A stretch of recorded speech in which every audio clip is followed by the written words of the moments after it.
Ladies, gamers, and gentlemen, welcome to Belnoir's StarCraft 2 casts. Today we have a game between iNcontroL and a barcode player. Unfortunately, I do not know who that player is, but this is bound to be a good game, so let's jump straight in. The map is going to be Derelict Watcher, and as far as I know, this was played on the American servers of StarCraft 2, and it should be a ladder game. Here we see the good lucks have fun starting to fly about as both players wish each other a win, basically, which is kind of, funny considering your aim in a game of StarCraft is to beat the other player. But we see that both of them wishing good luck, have fun, for them to have a good game. Derelict Watcher, a very for me as a Protoss player, it's a pretty difficult map to play on versus Zerg because it's fairly big. Now we can see that iNcontroL is going to be going for a Forge Fast Expand. That is not really all that common lately. Protosses have been favoring going gateway expansions more than anything else. And, well, the main difference between going for a Forge Fast Expand and going for a Gateway Expand is that if you're going with a Forge Expand, you're gonna be giving the Zerg quite a lot of time to practically do whatever the hell he wants.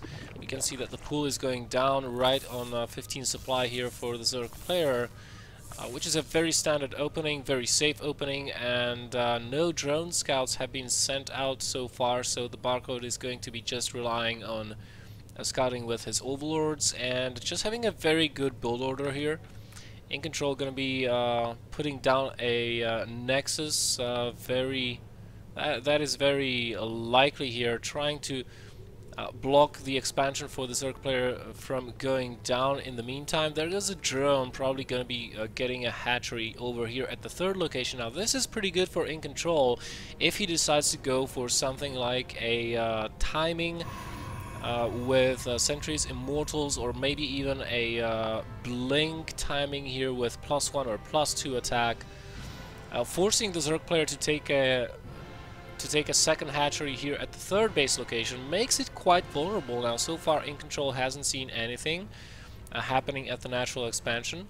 First set of Zergling is on the way, though, and they should get rid of the probe. iNcontroL going to wait for those Zerglings to show up. Sees no drones here. Meanwhile, back home, he's just getting the cannon, the gateway, and we'll be getting double gases here at these Vespene geysers very shortly. Meanwhile, pulling the probe to the safety of the cannon that is just now warping in and should be finished by the time the probe gets there, which means the Zerglings will not get a scout off. But we do have an Overlord in position here, ready to scout out the entirety of iNcontrol's base later on to scout for tech. That should happen between 6 and 7 minute mark.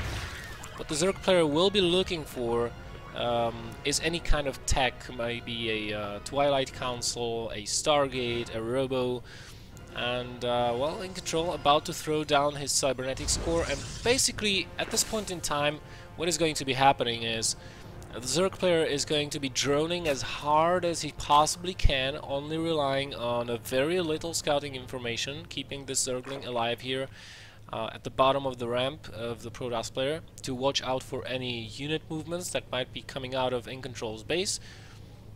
But otherwise, the Zerg pretty much will be only building drones and not getting any units whatsoever. When this second base finishes, or a little bit afterwards, he will get his gases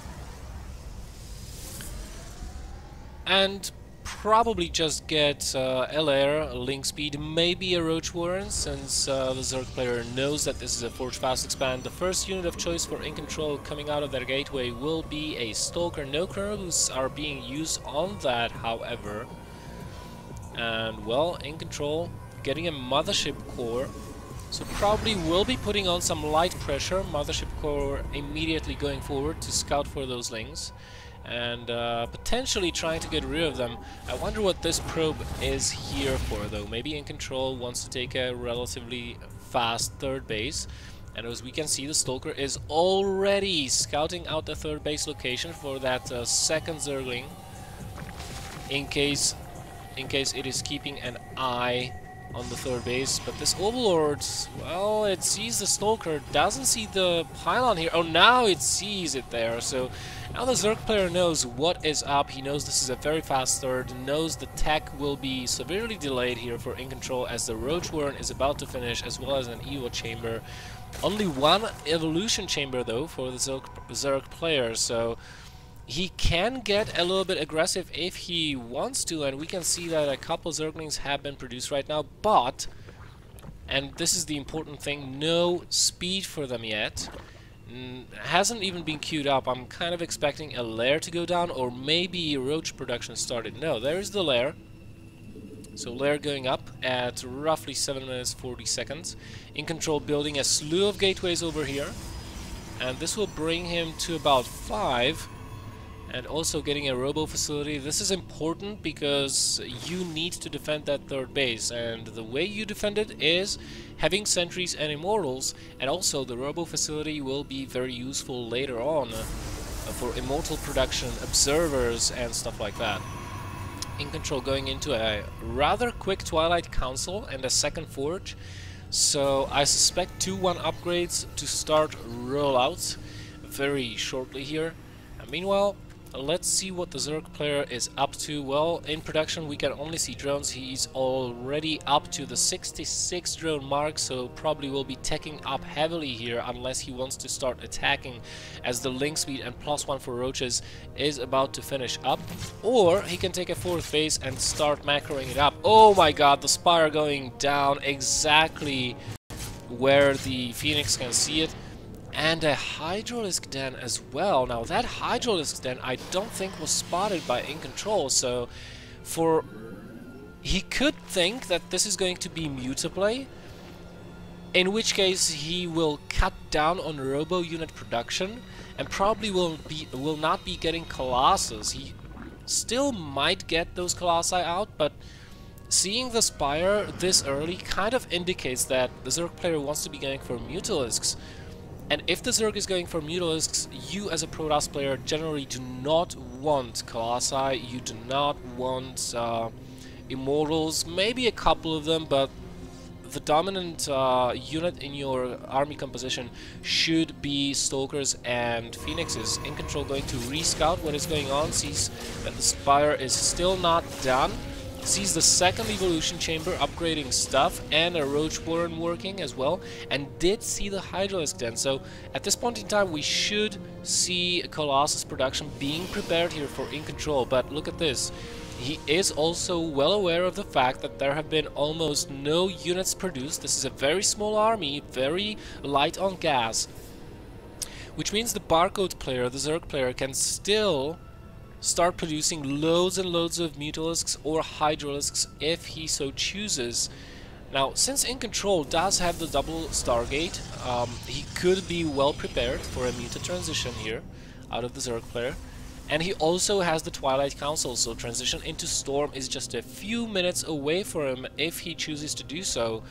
At this point in time, he is saturated on all 3 bases, so right now all he has to do is find out what the Zerg player is gonna be, what kind of units the Zerg player is gonna be getting, and adjust his army composition accordingly. We see the Robo Bay going down here for iNcontroL, so that probably means he will start producing some Colossi, and he's getting Void Rays. Void Rays very, very good at protecting those Colossi versus Corruptors. Now the problem is that if you're dumping your gas off of 3 bases into a robo production, getting those Colossi and double Void Rays, your Stalker count and most importantly your Sentry count is not going to be as high. iNcontroL is holding on to his 8 sentries, and that is pretty much it. He sees very many Hydralisks here, and the Observer probably will be spotted and shot down by the Zerg player. Nope. Looks like it won't be. And iNcontroL, he doesn't have any idea about these 2 additional bases. This is really smart by the Zerg player, because usually the Zergs take a 4th right over here. So iNcontroL maybe will get a little bit scared here of an impending attack on his position, because when you don't see the Zerg player taking a 4th base this late in the game, usually what that means is he's going to be all-inning you off of 3 bases with a very, very heavy attack, going to be hitting you with a sledgehammer. No blink nor charge so far finished, although the charge is on the way, but the biggest thing here for iNcontroL is going to be those double ups. If we look over at the upgrades, iNcontroL is at 2-1 and getting +3 ground attack and +2 armor. And the Zerg player, he's on 2-1 as well, so the upgrades are even, but iNcontroL with that chrono boost should get ahead of the Zerg player in upgrades. The Zerg player, however, has a very, very strong economy. iNcontroL will be looking to take a 4th base here relatively soon. Good observer placement by him. He sees the army movement, and this is where things get a little bit difficult, because it's so hard to engage in this wide open area on Derelict Watcher. You need a lot of force fields, and especially versus Hydralisks with good split and good micro, the Zerg player might actually take a very good engagement here, but he's not pre-splitting his Hydras all that much. Abundance of force fields that we are seeing right now on the battlefield. Corruptors trying to target down as many Colossi as possible, and this is the problem here. You are splitting your resources between Colossus and Void Ray production, and you don't have enough of both. But so far it seems like iNcontroL did take a favorable engagement here, is chasing the Zerg player back, as the charge lots are taking care of the remainder of the Hydralisk army. The Zerg player is remaxing on Roach Hydra, and since he is out macroing the Protoss player this heavily, he will have enough resources to keep doing this over and over and over again. iNcontrol's 4th base is a little bit slow, considering the fact that the Barcode Zerg player already has 5 bases and probably will be looking to take a 6th base relatively shortly. Look at the supplies though, 200 versus 170. iNcontroL only has 2 Colossi and only 1 Void Ray versus what is, well, quite a lot of Hydralisks and no force fields. That is the crucial part. He has no way of zoning this army out. He can only rely on charge lots to keep the army at bay while the Colossi dish out the damage. 4 Colossi now in this army, but not a lot of gateway units remaining. iNcontroL mismicroing a little bit, the buildings getting into the way of the Colossus movement. And if this keeps up, if this goes on for any amount of time longer than it already has, the Zerg player might be in a very good position, because he managed to keep, considering the circumstances, he managed to keep the Colossus count fairly low. It is true that iNcontroL is on 4 Colossi, 3 Colossi, excuse me. One of these bad boys should have quite a lot of kills, I think. 8 kills, well, that's not quite a lot. But ooh, a Zealot counterattack here at the lower base of the Zerg player. iNcontroL finally finding out about this base and should suspect another base being here. Multiple spine crawlers being put down, because the Zerg player, last thing he wants is to lose any of these bases, because that is the econ advantage he needs to defeat the Protoss player. He does have quite a lot of Corruptors though. I just don't know if the Roach Hydra, purely Roach Hydra composition, is going to cut it in the later stages of the game. We still have no Hive from the Zerg player. He's staying on Lair Tech. The upgrades are 2-2 versus 3-2. And, well, it looks like the Zerg is getting ready for another attack. iNcontroL not in the best of positions. We have 0 sentries in this army, and that is always a problem, especially in large spaces such as this one. Another engagement is going to happen, but the Zerg player will get the concave onto iNcontroL, and the Colossi are just falling like flies. Will the Hydras on the ground be enough to kill off the Void Rays? However, it looks like they might be. The Hydras are falling, but iNcontroL not target firing down the Hydralisks, instead leaving the Void Rays to do their own thing, and as a result, he loses the majority of his Void Ray composition. Meanwhile, another Zealot run by here at the lower base. iNcontroL really intent on taking that base out, but I think the Barcode player will be able to defend this quite, well, quite narrowly. Not defending this, should I say, as the hatchery does fall down, but at this point in time, I feel like the damage has been done. I mean, if we look at the gas count for iNcontroL, it is abysmal. He's got an abundance of minerals, but not really enough gas to keep on producing. His main base is completely mined out with 2 idle probes there, just chilling on the job and smoking joints. And quite honestly, if we look at the supplies, it's 200 almost versus 120. That's almost 100 supply difference. The army supply showing 120 versus 60. That's double the size of what iNcontroL has. Hive on the way, and still quite a lot of corruptors being produced. The Zerg player just does not want those Colossi to be a threat to him at any point in time whatsoever. Plus 3 armor for iNcontroL finishing up right now. That should even out the odds, or maybe give him a little bit of an edge in the coming fight. But the problem is, all he can produce right now are Zealots. Now, Zealots are not going to be as beneficial to iNcontroL at this point in time as he might have wished. That is why he is researching Storm. He needs more AoE, basically. The Colossi are going to be hard countered by this Corruptor flock that is just now making its way towards this army. And this could be the last battle we have for Archons, that is true, but the Storm is not yet done. Double time warp going down, but still no force fields. Those Zealots will be dying very, very quickly here for iNcontroL. And with no anti-air, or little to no anti-air, those Colossi will fall. And even if he manages to kill off the Corruptors, there's just too many Roach Hydra remaining for the Barcode Zerg player, and iNcontroL will have to GG shortly here, as he is starting to mine out his natural as well, warping even more Zealots, but this is not going to be enough despite the upgrades. The Hydras with the speed upgrade can just kite away. Storm is seconds away from being down. That is the one thing that iNcontroL is kind of hoping will turn the tide in this battle, but I don't think that will happen. I really don't think that will happen. He just has so few resources available to him, still getting the double Colossi production.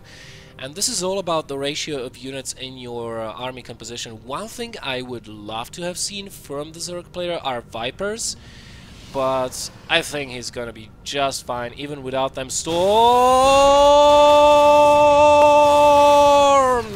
Is this going to be enough though? Doesn't look like it. Archons are being morphed. The Stalkers are trying to do what they can, but look at the unit count, the sheer unit count, the numbers in the army of the Zerg player. And iNcontroL will be going down here. Corruptors unopposed in the air, which means the Colossi will die just like that. And iNcontroL will have to GG now. He has nothing remaining. He's got half the economy of the Zerg player, and even though he's still trying to counterattack, the Spinecrawlers will be taking care of that. Roaches marching on straight into the main base of iNcontroL. One Templar, not even with Storm, will not do anything here, and once those Zealots evaporate, iNcontroL can warp in only a couple more units right now, but that is not nearly going to be enough to stop this army. And with 2-2 upgrades, I don't care how good your upgrades are, Protoss player, but when I have 3 times the units that you are able to produce, you are not going to win. And this is exactly what is happening here right now. Streams of units walking across the map for the Zerg player, and iNcontroL just barely holding on. In fact, I don't really think he's holding on anymore at all. Just transferring a couple of probes here. The Zealots actually managed to kill off all the Spinecrawlers here, but as I said, I don't think this is going to matter. iNcontroL, oh my god, iNcontroL went behind the Dark Shrine. That's what they say at least, but with detection readily available to the Zerg player, like I said, this is not going to work. We don't have any Overseers on the field currently, but a lot of Overlords and Overseers will not be a problem. Not with this gas count, and not with the Hive tech done. So, pretty much when this base goes down, I expect iNcontroL to GG. I don't think he will be able to use the Dark Shrine at all here, because his infrastructure will just be destroyed before the Dark Shrine even finishes. And even then, he will be able to warp in like, what, 4 or 5 DTs, maybe 6, 7 DTs at max? And that's going to be it. And 7 DTs, well, they might get a hatchery snipe, but as soon as the Zerg player sees the DTs, he's going to morph a lot of Overseers here from these Overlords, and that should be the end of it. These two Zealots actually managed to kill a lot of probes, 19 and 13 kills in between of them. Couple storms going down, more storms going down, and one more still remaining. There it goes, but the Roaches have just too much health, too many hit points.